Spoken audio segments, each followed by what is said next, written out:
Definitely a little bit tired today. But walking by this beautiful church. I really love these walks in Dulwich. Gorgeous area. Gorgeous. Let's go into the woods. Good morning. Oh, I love it here. It's so calming. A little bit counterintuitive to be filming myself while I'm walking, but I've been reading this book lately. I'm on the Audible book called Existential Kink. Has anyone heard of it? It's fucking blowing my mind right now. And it's basically based on the quote by Carl Jung: until you make the unconscious conscious, it will rule your life and you will call it fate. It's a really cute puppy. Hello. Hi. So it's all about, I don't think my last video worked.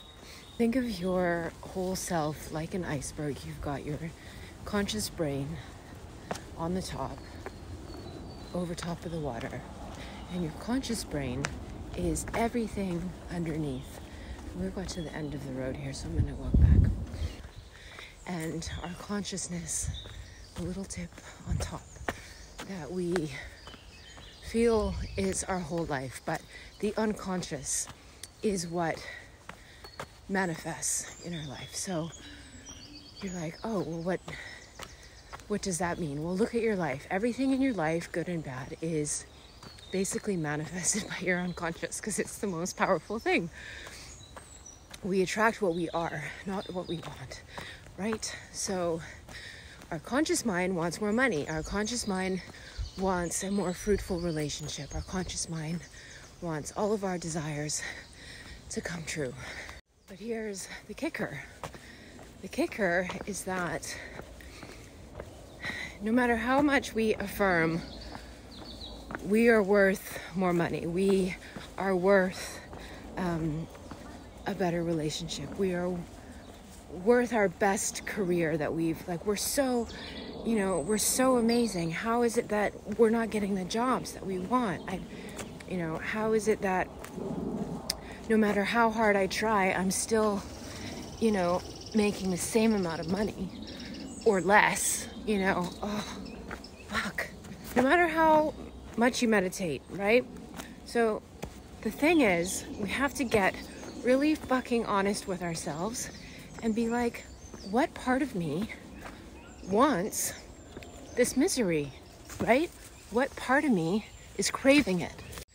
So there's got to be a part of us that just absolutely craves and gets turned on by our own fucked up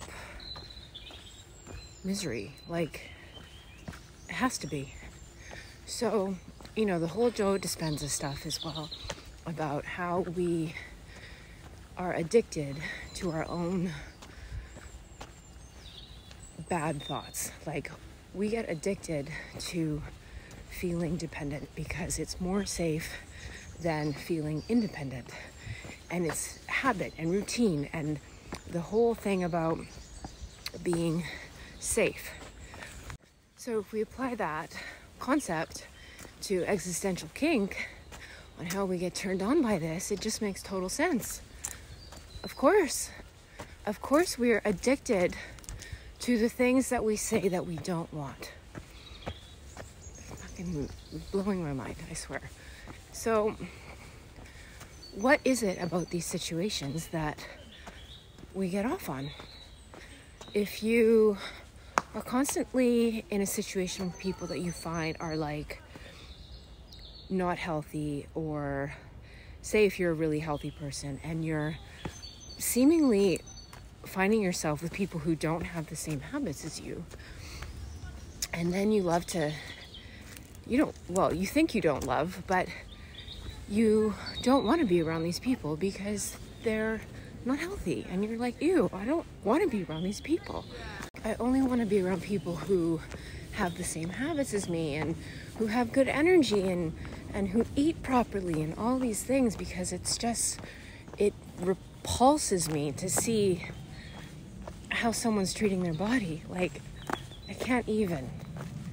But there must be some part of me that finds satisfaction in talking about it. And maybe it's because I feel so much better about myself that there's unhealthy people out there and they are so ick, and I get turned on by that. And so by getting turned on by it, I'm not changing the situation.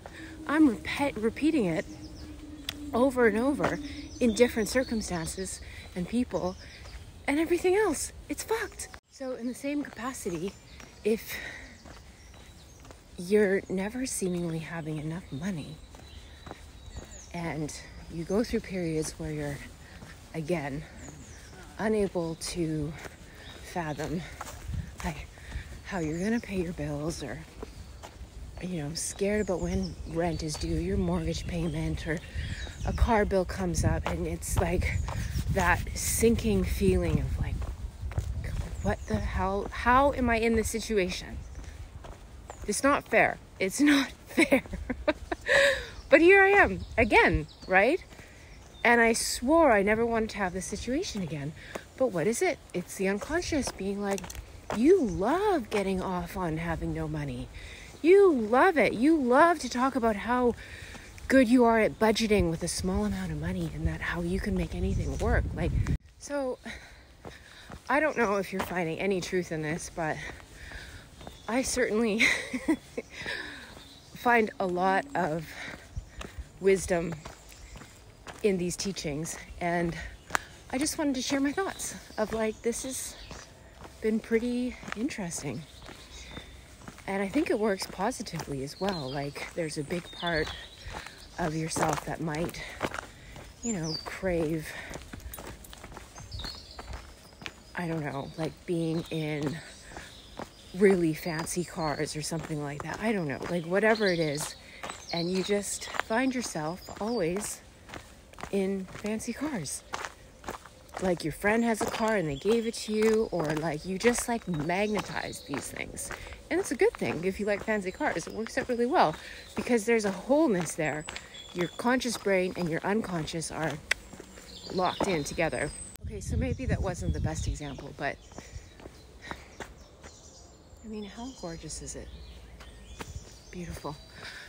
All I'm trying to communicate is just how bang on this shit is, and how excited I am to keep processing this and coming up with ways that I'm self-sabotaging.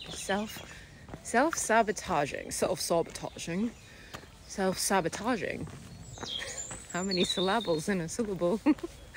Myself. And if I can help myself, then you can help yourself, and we can all help more people. I'm sharing this with all of my dear friends that are so amazing and doing all the work, so we can do it together. Okay, that's enough for me. Gotta sign off. Bye.